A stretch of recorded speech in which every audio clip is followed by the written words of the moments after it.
WWDC 24에서 애플 인텔리전스가 발표된 이후 시간이 좀 지나면서 애플 인텔리전스가 어떤 방식으로 작동하고 또 제미나이나 코파일럿과 어떤 차이점을 보이며 챗 GPT가 하는 역할은 무엇인지에 대해 밝혀지면서 발표 직후 애플 인텔리전스에 대한 반응과 현재 애플 인텔리전스에 대한 반응이 사뭇 다릅니다. 하지만 여전히 애플 인텔리전스에 굉장히 큰 실망감을 가지고 있는 것이 있습니다. 바로 지원하는 기기가 아이폰 15 프로로 한정된다는 겁니다.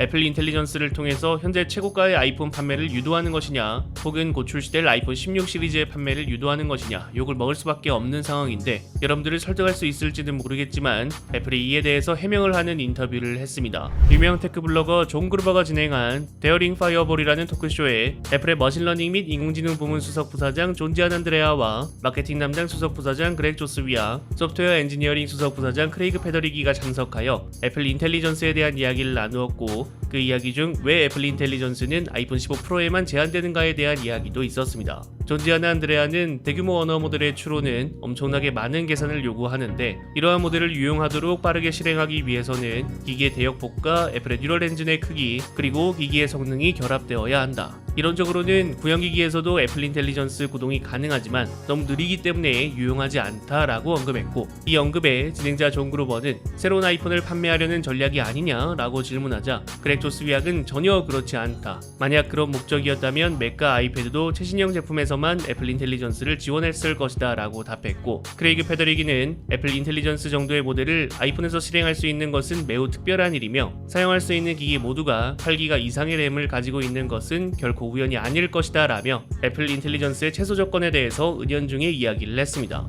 NPU 성능은 A16 바이오닉이 M1 칩을 넘기 때문에 성능이 부족하고 그런 건 없었을 것 같고요. 결국은 램 용량 때문에 아이폰 15 프로로 제한할 수밖에 없었다는 의미인 것 같죠. 최근 밝혀진 바에 따르면 애플 인텔리전스는 평소에 2기가 정도의 메모리로 상주하고 구동 시에 최대 4.2기가 램을 차지한다고 합니다. 시스템을 제외하고 5.53기가를 사용 가능한 아이폰 15에선 애플 인텔리전스를 사용하지 못하는 게 어떻게 보면 당연한데 결국은 애플의 램 크루즈가 지금의 상황을 불러왔다라고 볼 수 있겠죠. 지금까지 소프트웨어 기능에 대해서는 거의 차별을 하지 않던 애플이기 때문에 거짓이 들어간 해명은 아닐 거라고 생각합니다. 어찌됐든 아이폰 16 시리즈는 일반 모델과 플러스 모델에도 8기가 램을 탑재할 예정이기 때문에 결과적으로는 아이폰 16의 구매를 유도하게 됐다는 건 변명할 여지가 없습니다. 문제는 일단은 아이폰 15 프로와 아이폰 16 시리즈에서 애플 인텔리전스 활용이 가능하지만 저 정도로 많은 메모리를 요구한다면 사용하면서 빡빡한 상황이 올 수도 있고, 또 추후에 기능이 추가됐을 때 8기가 램 모델들은 빠르게 지원 기기에서 제외될 가능성도 있어 보입니다.